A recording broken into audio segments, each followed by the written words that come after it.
বাসায় যখন কোনো অতিথি আসে তখন সকাল দুপুর রাত 3টা বেলার ভিতরে সকালবেলার নাস্তাটাতে সিম্পলের ভিতরে কি মজাদার করা যায় এটা নিয়ে আমার আগের দিন রাত্রে থেকে ঘুম হারাম হয়ে যায় যে আমি কি দিতে পারি সিম্পলের ভিতরে।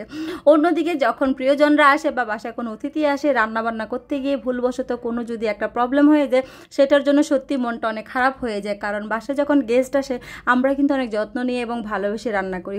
হ্যালো, আসসালামু আলাইকুম, সবাই কেমন আছেন? আশা করছি ভালো আছেন। চলে আসলাম আরেকটি ছোট্ট ডেলি লাইফ ব্লগ নিয়ে, আমি রিসনা।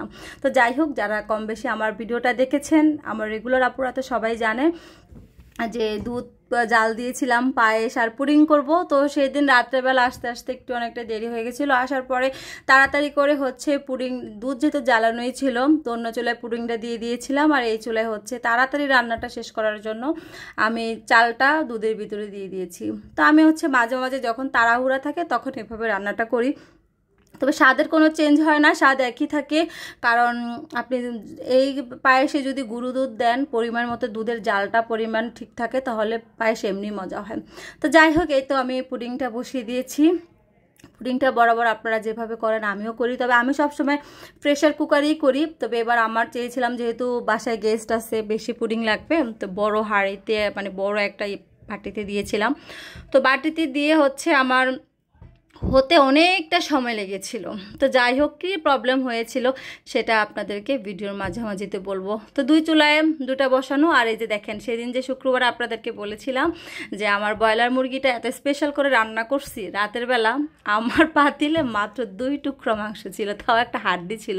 এত মজা হয়েছে যে দুপুরবেলায় সব শেষ, সবাই মজা করে খেয়েছিল। আর এদিকে পুডিংটাকে বারবার দেখতেছি হচ্ছে কি না, তো হয় না। তো যাই হোক, এদিকে দুই চুলায় এই দুটা দিয়ে রান্নাও করতেছিলাম, আমি আবার ঘর দুয়ার গোছাচ্ছিলাম সব কাজ। কারণ বললাম না, বাচ্চাদেরকে বাসায় রেখে গেছি, এসে দেখি ওরা ফুচকা টুচকা অনেক কিছু খেয়ে ঘরের অবস্থা খুবই খারাপ করে রাখছে। তো এই তো রাত্রেবেলা নামিয়ে আমি একটু সাজিয়ে সব কিছু, যেহেতু গরম ছিল, টেবিলে রেখেই তারপরে ঘুমিয়ে পড়বো। আর ঘুমের এক ফাঁকে উঠে হয়তো ঠিক ঢাকনাগুলো লাগিয়ে দেবো। তো আমি দিনে আপনার ভাইয়াই দিছিল, কারণ যেহেতু খাবারগুলো সে দেখেছে ঢাকনা ছিল না, তার একটা টেনশন কাজ করছিল।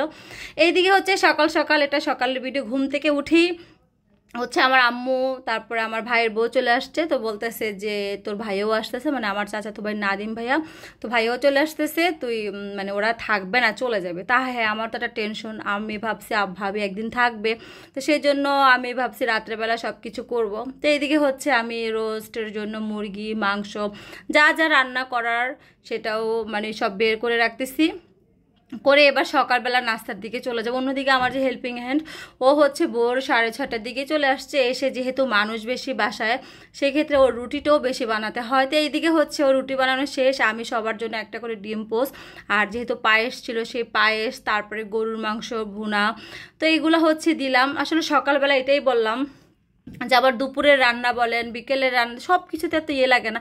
সকালের নাস্তাটার জন্য আমার একটু টেনশন। এই তো দেখতেই পাচ্ছেন, আর 2 পদের ফল দিলাম, মাংস, পায়েস, ডিম। তো সকালবেলার নাস্তাটা আলহামদুলিল্লাহ, চা খেয়েছি একটু পরে। তো এইদিকে আমার ভাই, আমার মানে শিহাব, কালকে আমার এক আপু আমাকে প্রশ্ন করেছিল, শিলা আপু, যে আপু তোমরা ভাই বোন কয়জন? আমরা হচ্ছে 1 ভাই 1 বোন।